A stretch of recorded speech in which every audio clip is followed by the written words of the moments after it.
¿Se acuerdan de alguien en sus vidas que les haya impactado particularmente por ser un ejemplo de servicio?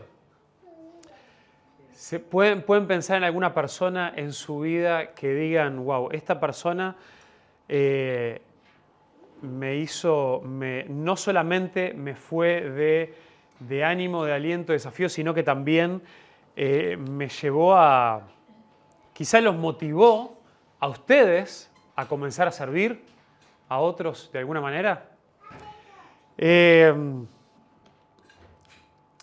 pensar quizá también en alguna de las primeras oportunidades o instancias que ustedes tuvieron de ustedes quizá comenzar a servir a otros.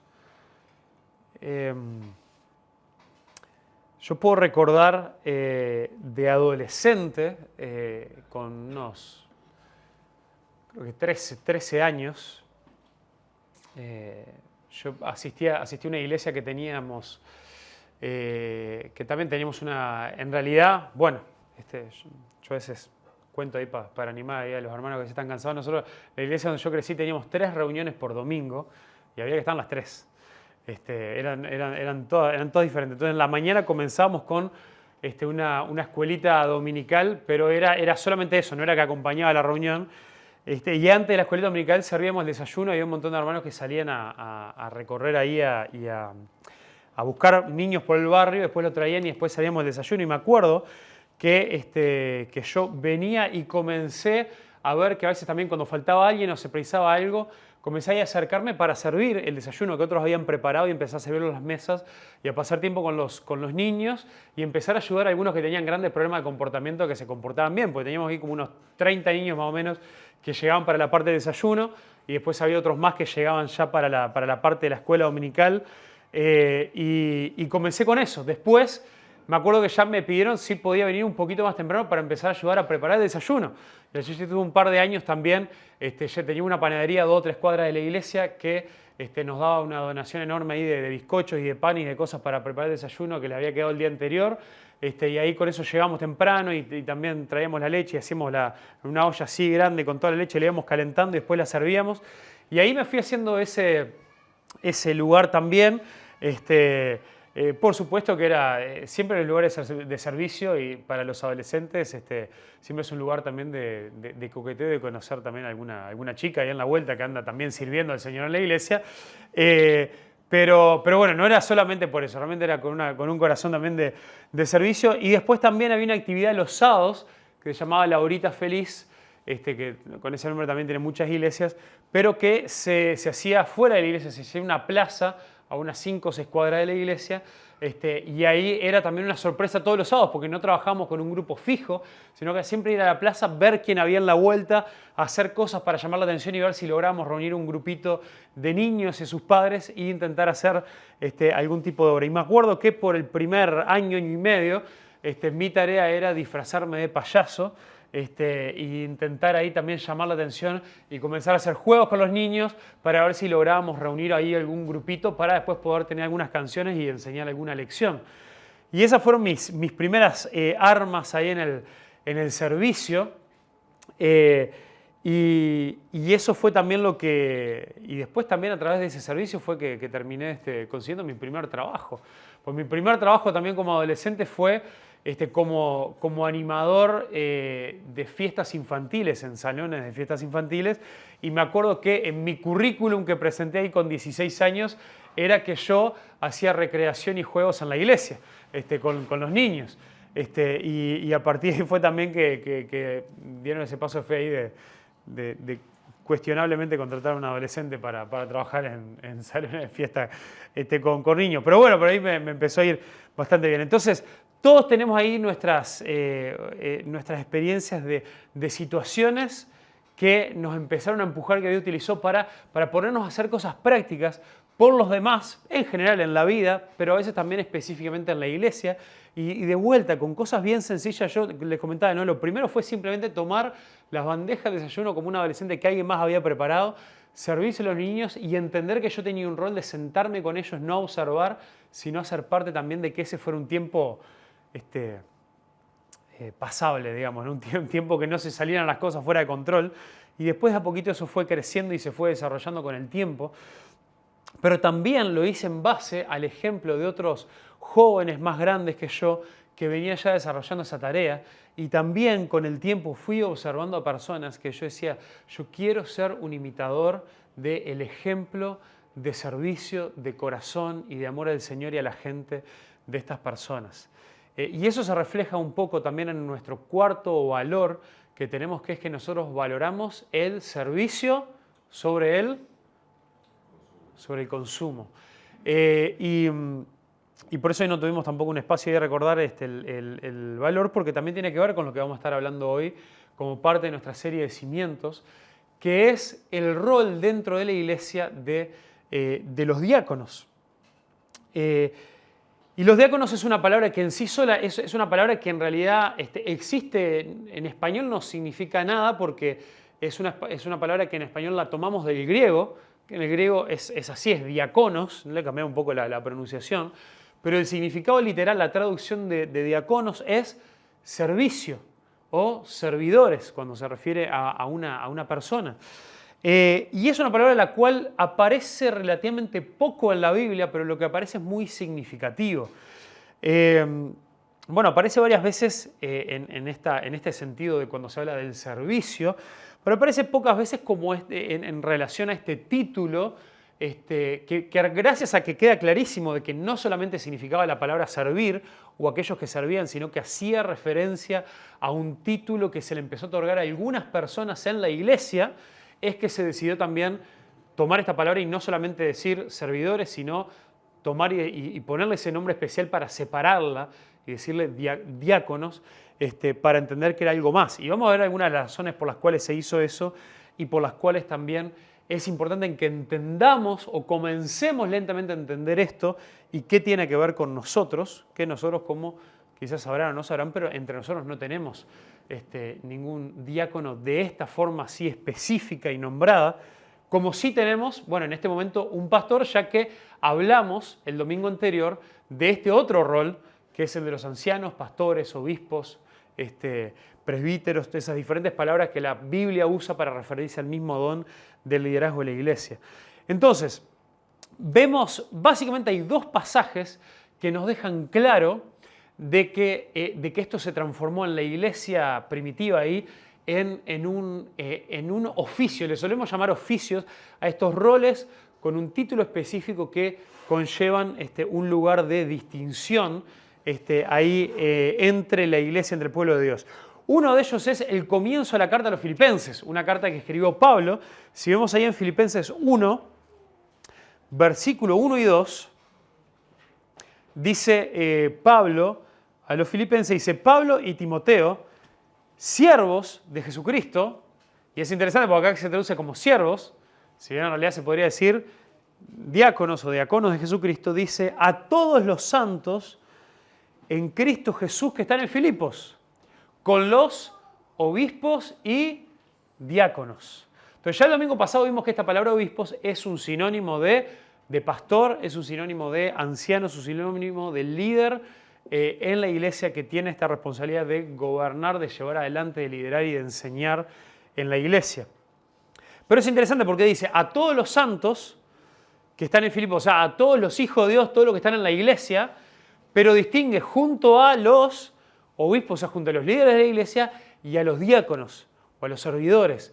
Entonces, esto básicamente uno podría decir, bueno, pero no son todos los hijos de Dios, no son todos los santos, tienen una responsabilidad de poder servir de alguna manera. Sí, amén. Pablo también enseña eso en muchos lugares cuando nos habla de que el cuerpo de Cristo está lleno de miembros y cada miembro tiene un rol y una responsabilidad y nos debemos servir los unos a los otros. Entonces esto nos da una pista de que si Pablo que cree que todos los hijos de Dios dentro de la iglesia tienen la responsabilidad de servirse los unos a los otros, es interesante que haga esta distinción. Bueno, saludos a todos los santos que están con los obispos, con los líderes y con los diáconos, ¿no? Y otro pasaje que también lo deja claro, que lo vamos a ver más adelante, es en 1 Timoteo, que fue nuestra lectura del domingo pasado, donde en 1 Timoteo 3, Pablo comienza a dar los requisitos para poder nombrar a un obispo, a un anciano, a un pastor, y da una lista de condiciones, de requisitos bajo los cuales tienen que ser evaluados, y después dice, asimismo, para los diáconos, estos son los requisitos. Y da una serie de requisitos bastante similares, con algunas distinciones, que capaz nos da el tiempo para llegar a verlas hoy, pero principalmente nos deja claro de que entonces dice, asimismo, los diáconos, los servidores, para ser nombrados de esa manera, para ser reconocidos por la iglesia con ese rol, con ese título, deben cumplir con estas condiciones. Entonces, con estos dos pasajes principales, centrales, entendemos de que si bien la palabra diáconos la tomamos del griego y simplemente significa servidores, no es algo que la palabra de Dios se refiera a cualquiera que esté sirviendo. Si bien cualquier hijo de Dios tiene la responsabilidad de servir de una manera o de otra, ¿no? Entonces, hasta ahí, más o menos, agarramos un poco la idea, ¿no? Entonces, es muy interesante porque quizá el pasaje más claro que describe la necesidad, el rol y las características es muy interesante porque fue el capítulo que nos estuvo leyendo Luis en el día de hoy en Hechos 6 y es un pasaje en el cual no se menciona la palabra diáconos, pero sí vamos a ver por qué muchos entienden, y yo afirmo eso, de qué es el origen de este rol, más allá que todavía no se tenía ese título. Así que vamos ahí ahora sí todos juntos a Hechos capítulo 6 para profundizar en algunas cosas que Luis ya nos estuvo leyendo. Entonces, básicamente, ¿qué es lo que quiero que aprendamos hoy de los diáconos? Un rol que en nuestra iglesia todavía no tenemos. Sí tenemos muchos hermanos, muchos de ustedes, y gloria a Dios por eso, hermanos que sirven, pero todavía no hemos dado este paso de levantar, de reconocer con el oficio a algunos, pero sí por eso tenemos que empezar a instruirnos en esto, a aprender, a considerar, a meditar y a orar por esto. Y quizá muchos que vamos a ver también, yo les estoy adelantando algunas conclusiones para que ustedes vayan ahí afinando las observaciones mientras hablamos de esto, que a diferencia del rol del anciano, del pastor, que el ser nombrado, el recibir ese nombramiento, ese reconocimiento como pastor, recién ahí le habilita para algunas partes esenciales de ese rol, como habíamos dicho, el tema de gobernar, de tomar decisiones, de una enseñanza autoritativa dentro de la iglesia, enseñando la palabra de Dios, que eso viene con el rol. A diferencia de esto, los diáconos en realidad son reconocidos por cosas que ya vienen haciendo y son reconocidos como personas que hacen la tarea, que ya la vienen haciendo y que todos son llamados a hacer, pero quizá de una manera ejemplar y son levantados como ejemplo de eso. Entonces, por esto también quiero que observemos cómo nosotros vamos a ser llamados todos de ser desafiados a servir, tengamos o no ese reconocimiento, ese título, porque justamente el servicio no se preocupa de si tiene un título o no, se preocupa del servicio, del amar a los demás. Entonces, básicamente, ¿a qué quiero que nos enfoquemos? Que los diáconos lo han definido algunos comentaristas, algunos autores como amortiguadores y siervos de la iglesia. Lo de los siervos, bueno, está en la misma palabra, pero vamos a ver si entendemos un poquito por qué le llamamos amortiguadores. ¿Qué hace un amortiguador de un auto? Es una pieza, sí. Absorbe el golpe, excelente, porque vieron que yo digo que es un amortiguador y nos hemos tentado a responder con la misma palabra, un amortiguador amortigua, ¿no? Como un servidor sirve, bueno. Pero muy buena la explicación de Marcos acá, de decir, bueno, el que absorbe el impacto, bueno, con un pozo, ya con un choque no, porque ahí es diferente, pero con un pozo te absorbe un impacto, ¿no? Entonces vamos a ver por qué desde este pasaje de Hechos sacamos también esta idea de que deben ser amortiguadores por el bien de la iglesia. Entonces, ya que Luis ya nos leyó, quiero ir a ya algunas observaciones y vamos a ver dónde las encontramos acá en el texto. Entonces, primero, vemos que surge dentro de la iglesia, esta iglesia que en Hechos 6, recordemos, estamos leyendo los primeros pasos de la iglesia, las primeras interacciones, los primeros meses, quizás los primeros años, donde todavía ni siquiera la iglesia se había expandido al resto del Imperio Romano, todavía la iglesia estaba concentrada en Jerusalén y estaban comenzando a tener las primeras experiencias y acá estamos viendo algunos de los primeros roces que se comenzaban a dar en la iglesia. Entonces, se comienza a ver una necesidad de servicio, pero también una necesidad de proteger la unidad de la iglesia que estaba siendo amenazada. Entonces, ¿por qué? Dice que que por aquellos días, en el versículo 1, al multiplicarse el número de los discípulos, entonces nos acordamos que desde el primer día, en Hechos 2, ¿cuántos discípulos se añadieron a la iglesia? 3.000. Y acá unos capítulos más adelante pasó un tiempo y dice que se seguían añadiendo personas. O sea que podemos contar con que la iglesia en Jerusalén es una iglesia enorme, una iglesia que estaba realmente haciendo, y que constaba, vamos a ver acá, de judíos, pero también de gentiles que estaban viviendo en esa comunidad, y realmente había mucha gente y se multiplicaba el número de los discípulos. Dice, surgió una queja, una disputa, surgió una incomodidad bastante grande. ¿Nos ha pasado que en la vida de la iglesia surgen quejas y surgen incomodidades? Sí, amén y gloria a Dios, ¿no? Es parte de la vida, y qué tranquilidad que nos quedamos cuando vemos que los mismos apóstoles, aparte en ese momento había 12 apóstoles para una sola iglesia, así que por más que eran muchos, uno dice, bueno, está, si acá que tenemos a Facundo nomás ahí como pastor, lo más normal que podemos esperar es que surjan quejas, surjan problemas, si vemos acá que sucedían. Ahora, ¿cuál era la queja? ¿Cuál era el problema? Dice, porque de los judíos helenistas, los helenistas se refiere es otra forma para referirse a los griegos, ¿no? Entonces, judíos que eran griegos, que eran del Imperio Romano, que se habían convertido al judaísmo y estaban en Jerusalén, y a partir de ahí, además de ser judíos, se habían convertido en seguidores de Jesús, dice, era una queja que tenían en contra de los judíos nativos. O sea, había una división ahí, ¿no? Estamos hablando todos dentro de la iglesia, que eran judíos que habían comenzado a seguir a Jesús. Pero había como un roce, ¿no? Era como si nosotros dijéramos, bueno, están acá los de Laures, ¿no? Los hermanos que vienen acá de Laures, y están los que vienen de 18 de mayo, ¿no? O están los que se vienen allá del obelisco. ¿Quién le diría? Che, vienen allá medio de lejos, ¿por qué vienen acá, nos ocupan espacio, nos comen rosca en el desayuno, no sé? Por hacer un ejemplo medio exagerado, medio tonto, ¿no? Pero ahí era algo medio fuerte, porque los judíos, por más que habían decidido comenzar a seguir a Jesús, todavía ellos tenían una mentalidad muy arraigada de esto de nosotros somos los judíos, además de que también Jesús es el Mesías, pero nosotros además somos los de verdad, los étnicos, los que nacimos descendientes por sangre somos los hijos de Abraham. Y bueno, y está bien, hay algunos otros que se convirtieron, que son de los griegos, que le estamos permitiendo estar entre nosotros, pero nosotros somos como un poquito mejor. Eso estaba mal, pero eso era una realidad, era un conflicto que se vivía, era una diferenciación. Entonces dice, porque sus viudas, las de los griegos, eran desatendidas en la distribución diaria de los alimentos.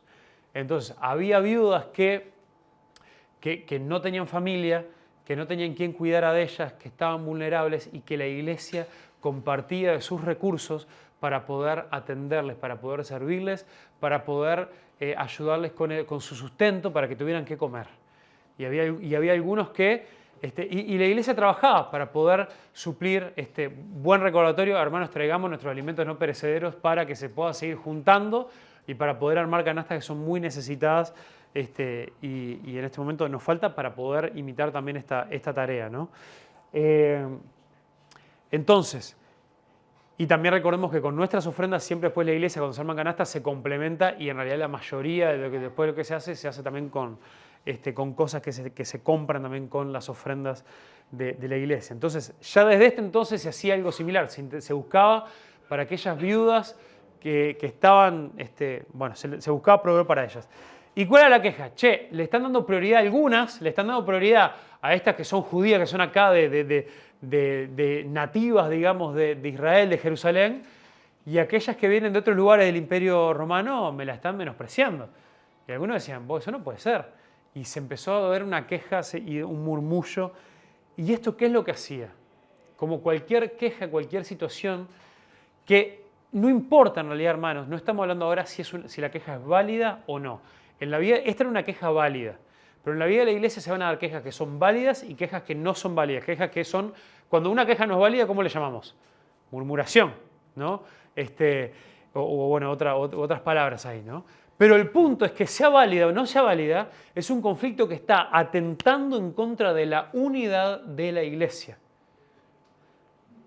Entonces eso surge que haya una necesidad. La necesidad de servicio y de protección por la unidad, por lo que está generando esa falta de servicio o esa discordia, esa queja.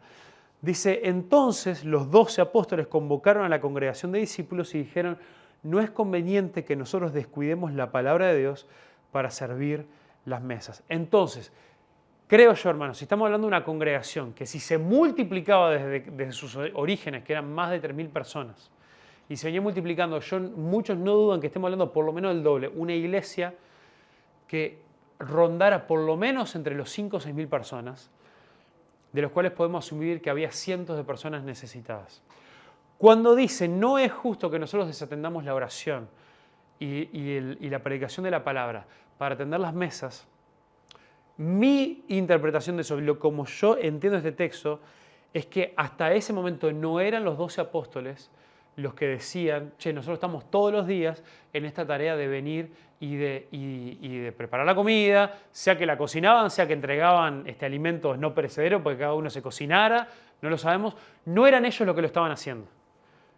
Lo que ellos están diciendo es, ahora hay una queja, y esta queja lo que nos va a implicar es que nosotros vengamos a hacernos cargo para asegurarnos que no haya esta diferencia, que no haya este problema, que cuando hay un problema, y yo lo vivo también como pastor, hay cosas en las cuales yo no me estoy encargando todos los días de todas las cosas, donde hay algunos hermanos, algunos de ustedes que están sirviendo ya activamente, pero cuando se dan algunos problemas, algunas quejas, bueno, eso requiere también que yo venga y tome tiempo para ver cómo podemos resolver estos problemas, cómo podemos conversar, cómo entre dos hermanos que hubo alguna pelea, algún problema de comunicación o alguna, de vuelta, hay cosas que son válidas y otras que no, pero tenemos que sentarnos a resolver esto para que no atente en contra de la salud de la iglesia, de la unidad de la iglesia. Entonces, yo no veo muy lógico acá que los apóstoles estuvieran diciendo, bueno, hasta ahora nosotros veríamos encargando de esto, bueno, ahora que se encargue otro. Sino que ellos estaban diciendo, no, si este tipo de situaciones, este tipo de quejas van a requerir que nosotros todo el tiempo estemos viniendo, estemos resolviendo, estemos diciendo, bueno, ahora sí, nosotros vamos a venir a encargarnos, lo que lo estaban haciendo mal porque estaban haciendo diferencia, larguen todo, a partir de ahora lo vamos a empezar a hacer nosotros. Eso iba a descuidar la tarea importante, la tarea central a la que los apóstoles habían sido llamados a atender. Entonces, los líderes siempre tendrán un nivel de involucramiento práctico en las cosas y en el servicio de la iglesia. Pero existe el peligro de sacrificar lo importante en el altar de lo urgente.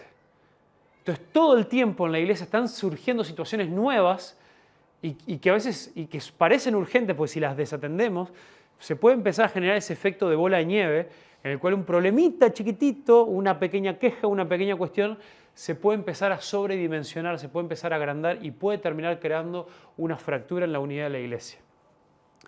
Pero, si todo el tiempo los líderes están actuando como bomberos que van apagando incendios por todos lados, se empieza a descuidar la tarea central a la cual fueron llamados. Hermano, y eso es normal, va a pasar, a los apóstoles después les siguió pasando, es normal de que hay un montón de cosas que van a sacarnos de rutina. Entonces yo perfectamente, hermanos, les puedo decir sin ningún problema que hay semanas relativamente más tranquilas donde sin duda esa tranquilidad me lleva a poder dedicar un buen tiempo de estudio de la palabra, de oración y de tareas que tienen que ver con la descripción de tareas pastorales que estuvimos viendo el domingo pasado.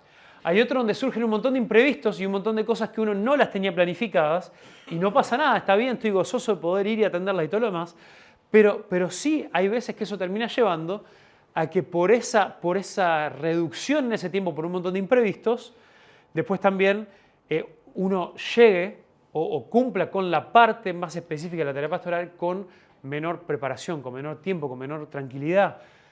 Y hay veces donde, bueno, a veces no llegué a preparar bien la predicación durante la semana como me gustaría y termino ahí en el sábado a la noche.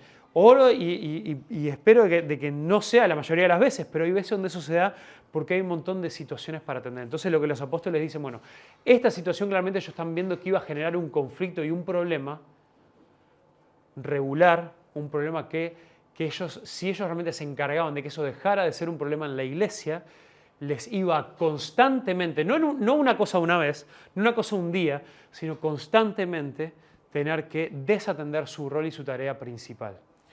Entonces, de vuelta dijimos, vemos una necesidad en la iglesia de servicio y protección de la unidad. También vemos cómo, si bien los líderes siempre tienen un involucramiento práctico en la iglesia, existe el peligro de sacrificar lo importante y lo esencial del rol y de la tarea de los líderes en el altar de lo urgente y de las situaciones que surgen ahí todas las semanas, ¿no? o a diario. Entonces, hay un autor que se llama Benjamin Merkle que dice: la función bíblica de los diáconos es atender las necesidades físicas y logísticas de la iglesia para que los ancianos puedan concentrarse en su vocación principal. Y acá es donde surge esta imagen también del amortiguador, ¿no? Entonces entendemos que ahí la iglesia se encontró con un pozo, ¿no? Algo que podía sacudir un poco la carrocería de la iglesia, estaba generando un problema de unidad y una queja. Y los apóstoles pidieron, bueno, necesitamos nombrar a personas que se encarguen de esto para que nosotros no desatendamos lo importante. Gente que pueda hacerse cargo de amortiguar algunas situaciones que capaz son pequeñas, que no son grandes problemas, pero que a la larga puedan atentar contra la unidad de la iglesia para ayudar también a los líderes en el desarrollo de la tarea.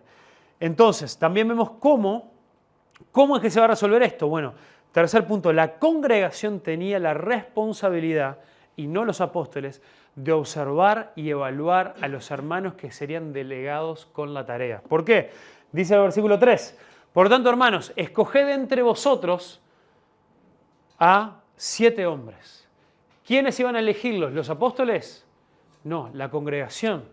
Esto también es importante, entonces vemos que es la responsabilidad de la iglesia estar atentos a ver, ¿qué hermanos dentro de los que ya están sirviendo, dentro de los que ya los vemos que son comprometidos, que vienen resaltando entre los demás con ciertas características que ahora las vamos a ver, para que puedan servir y para que puedan ser reconocidos con este título, si bien todos debemos servir, pero algunos que sean reconocidos con un rol específico de servicio para ser ejemplo, y no es para así le delegamos las cosas y que ellos se manejen, no, ellos son líderes de servicio.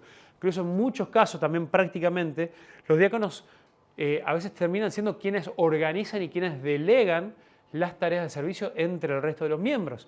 Y no necesariamente los que, sos como el empleado de la iglesia para andar y hacer las cosas, sino aquellos que también que están atentos a los detalles y se encargan también de ir delegando, de ir organizando, de que todos los hermanos puedan estar encargados en tareas de servicio.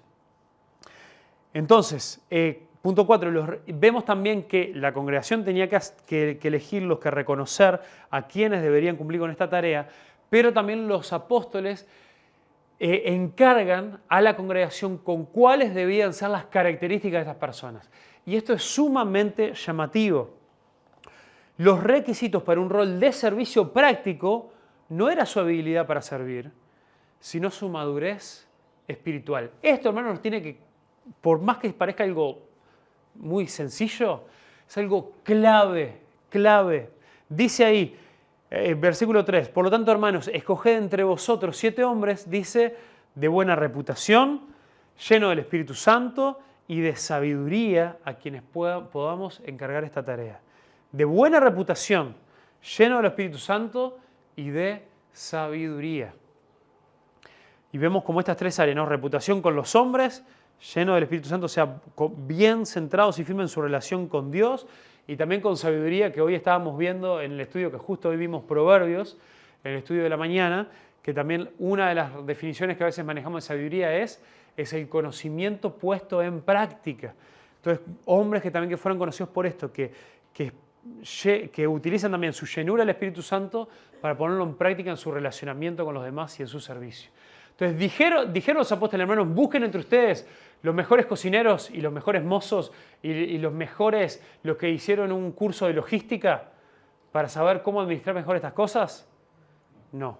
¿Vendrían útiles esas características? Sí, pero no aparecen nunca como una de las prioridades en cómo se tenía que evaluar a la gente. Entonces, una de las cosas que a veces genera enormes problemas dentro de las iglesias y que en vez de ayudar con la unidad termina fraccionando más y termina dividiendo más en las iglesias, es que a veces se nombra y se le delega cosas a la gente que parece tener un cierto talento o una habilidad para algo y no se considera si es una persona de buena reputación, y no se considera si es una persona sabia y una persona llena del Espíritu Santo. 100% debemos preferir nosotros personas que caminen con el Señor, que sean maduras espiritualmente y que realmente gocen de buena reputación para con la gente, sobre otras personas que parecen ser más habilidosas para una tarea. Porque una persona que puede ser muy habilidosa para algo, después muchas veces, y no está llena del Espíritu Santo, y no goza buena reputación, y no es sabia, quizás se va a poner a servir, pero en el servicio su corazón no va a estar en el lugar correcto. Y va a estar todo el tiempo pensando, che, yo que soy un fenómeno haciendo esto, ¿cuándo se me va a reconocer más por esto? Che, ¿cuántos casos he escuchado yo de gente que eran tremendos siervos en algo y después al tiempo se enojan por algo, van y demandan a la iglesia porque van al Ministerio de Trabajo a reclamar porque yo serví en la iglesia y hice un registro de la cantidad de horas que yo invertí ahí y nunca se me pagó nada? Yo lo he escuchado, hermano. Demasiadas veces ha pasado eso.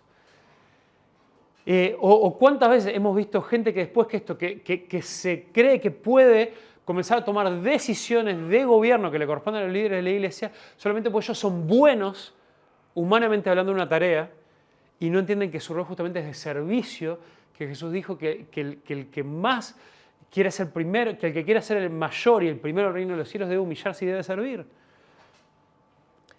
Entonces, por eso es que las características que más la iglesia debe buscar en nombrar estas cosas no es aquellas personas que más resaltan en qué tan bien hacen la tarea, sino en qué tan maduras son espiritualmente y cómo gozan también de buena reputación para con la iglesia, para con los de afuera y con el Señor.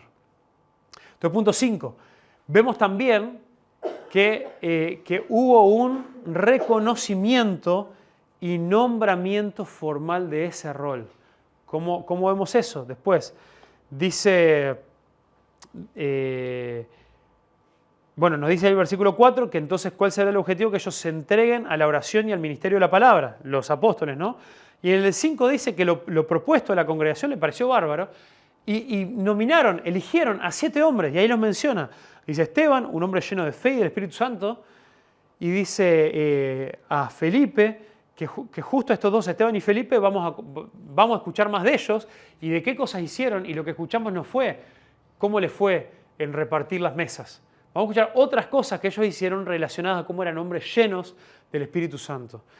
Y a otros hombres más también que nos nombra ahí específicamente, pero dice, y después de orar, pusieron sus manos sobre ellos, que siempre es una señal en la Biblia, en el Antiguo y en el Nuevo Testamento, de un reconocimiento y un nombramiento en una posición y en un rol oficial dentro de la iglesia.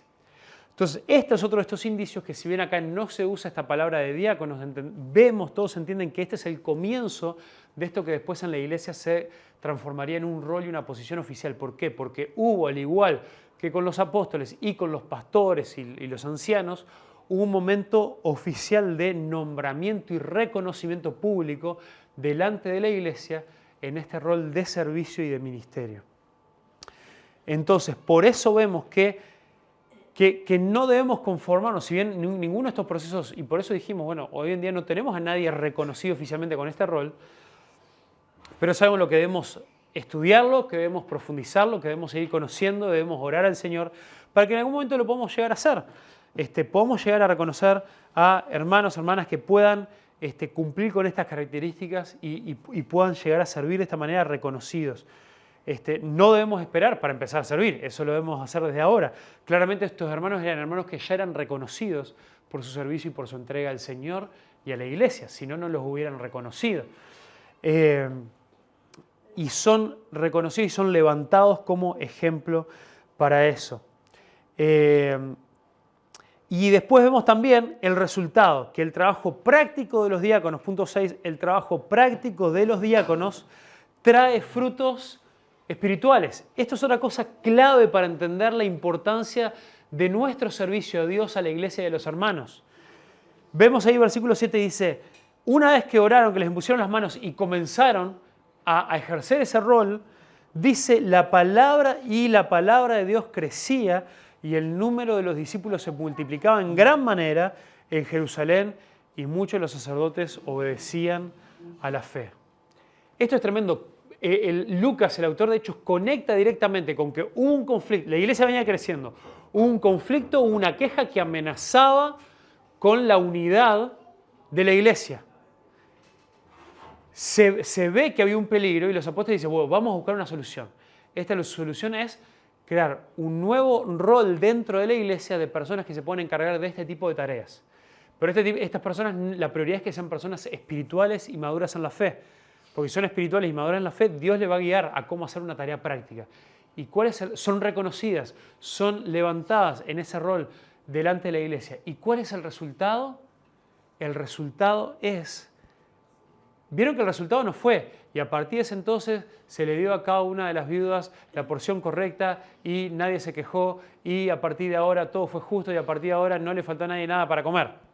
No, el rol dice que la palabra de Dios crecía. La tarea de ellos era una tarea práctica, pero ¿cuál fue el resultado? La palabra de Dios crecía y más discípulos se agregaban a la iglesia. Entonces, hermanos, una palabra de ánimo para cada uno de ustedes que sirve, para cada uno de ustedes que ya está dedicando tiempo, o para cada uno de ustedes que está orando y planificando y viendo cómo pueden estar más involucrados en la iglesia, cómo pueden dedicar más tiempo, energías de ustedes en tareas prácticas de la iglesia, en llegar más temprano, en venir a limpiar, en ayudar a cortar el pasto, en preocuparse de cosas concretas, en que cuando se están por ir, antes de irse, dice, no, me voy a fijar qué hay para ordenar, qué hay para limpiar. Hermanos, yo los veo, yo sé que hay muchos de ustedes que tienen ya ese corazón. Les quiero alentar, hermanos, muchas de esas tareas en el momento, en la cotidianeidad, muchos a veces uno se puede llegar a desanimar y uno se pregunta, ¿ve a alguien esto? ¿Sirve para algo esto? ¿Será que esta tarea es menos importante para Dios?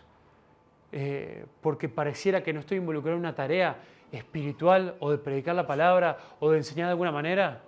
Hermanos, el Señor, hermanos y hermanas, el Señor te ve y el Señor utiliza tu servicio para que la palabra de Dios crezca a través del impacto espiritual que tiene tu tarea, que tiene tu servicio a la iglesia, pero también de una manera muy práctica en el hecho de alivianar la carga de algunos hermanos como yo que tenemos algunas otras tareas que están más directamente relacionadas con la palabra de Dios y nos alivianan la carga. Y hermanos, y muchos de ustedes hoy en día ya me alivianan la carga con un montón de cosas, de tareas que quizás hace un tiempo atrás yo hacía bastante más concretamente y se han ido dando pasos y hemos ido estableciendo, bueno, la listita que no está funcionando de manera perfecta, pero está funcionando mejor que si no la tuviéramos. La listita aquella de decir, bueno, cada tanto recordar, hermanos, agéndense, anótense para venir, para limpiar, para cortar el pasto.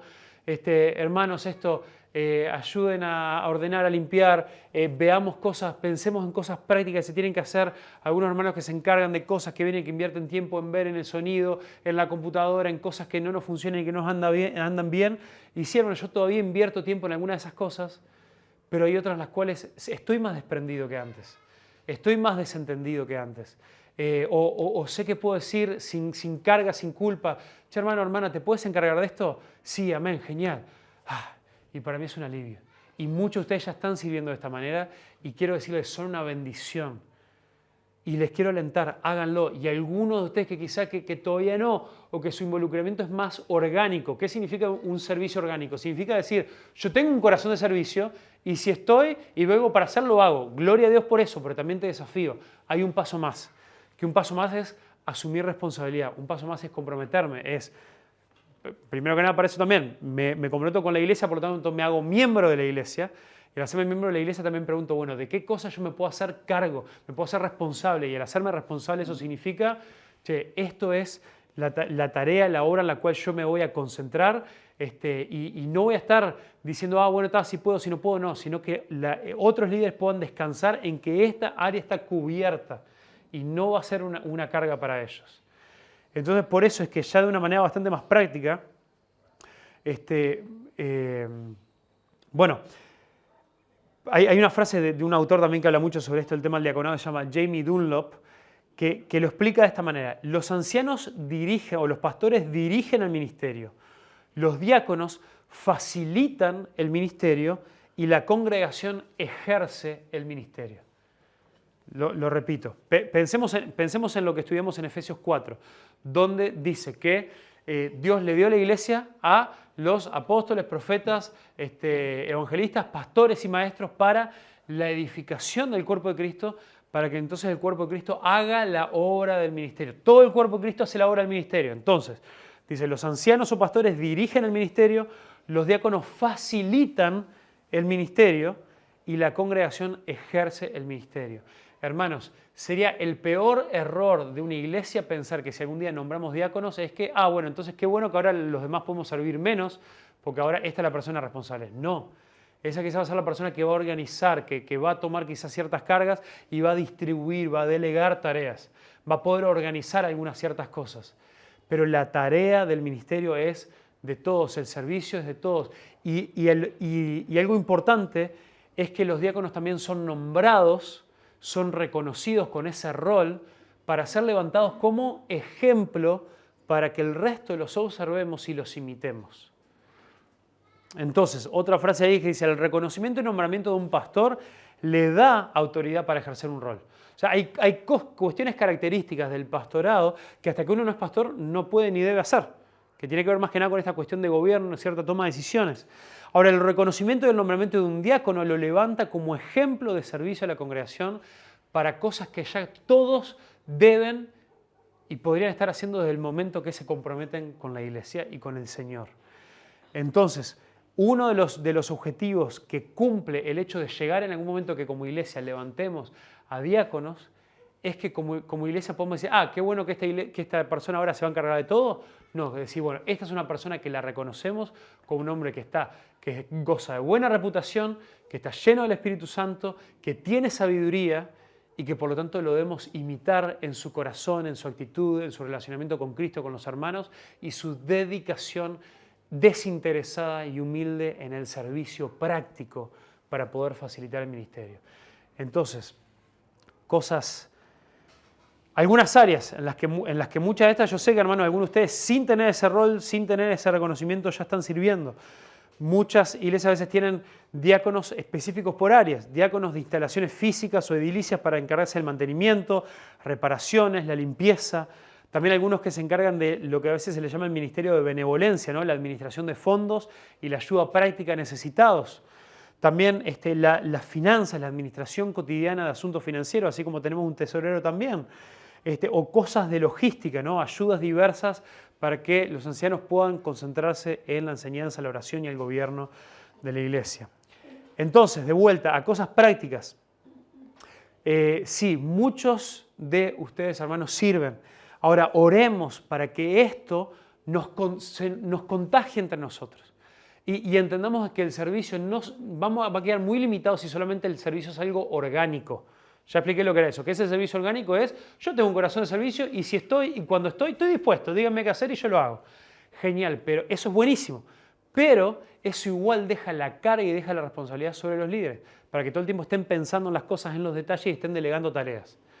Una persona que dice, yo quiero ir un paso más, a un servicio más estructurado, decir, yo quisiera hacerme cargo de esto, me responsabilizo de esto y ayudo a que esto no esté como todo el tiempo en el pensamiento o esté ocupando lugar y tiempo en la de los líderes para que estén pensando cómo se resuelve esto, a quién se lo delegamos, sino el hacerse responsable por un área concreta de servicio práctico.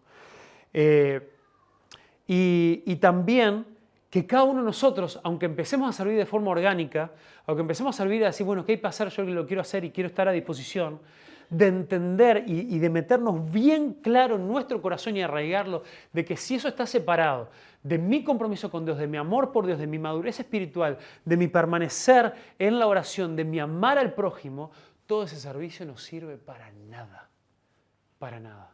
Es desechado por Dios, es quemado en el fuego como la paja, nos enseña también la palabra de Dios. Entonces, la palabra de Dios, y no tenemos tiempo para eso, pero en 1 Timoteo 3, del 8 en adelante, es cuando Pablo empieza a hablar de las características para los diáconos. Y es increíble que la gran mayoría de las características que son necesarias para los pastores se repiten. Pablo en el mismo capítulo básicamente repite la misma lista ¿Por qué? Porque a Pablo le interesa muchísimo también esta cuestión del carácter. Y vemos que la diferencia principal justamente se da en que no se le pide a un diácono de que tenga la capacidad de enseñar la palabra de Dios, porque es un rol primordialmente de servicio y no tanto un líder en cuanto a la enseñanza.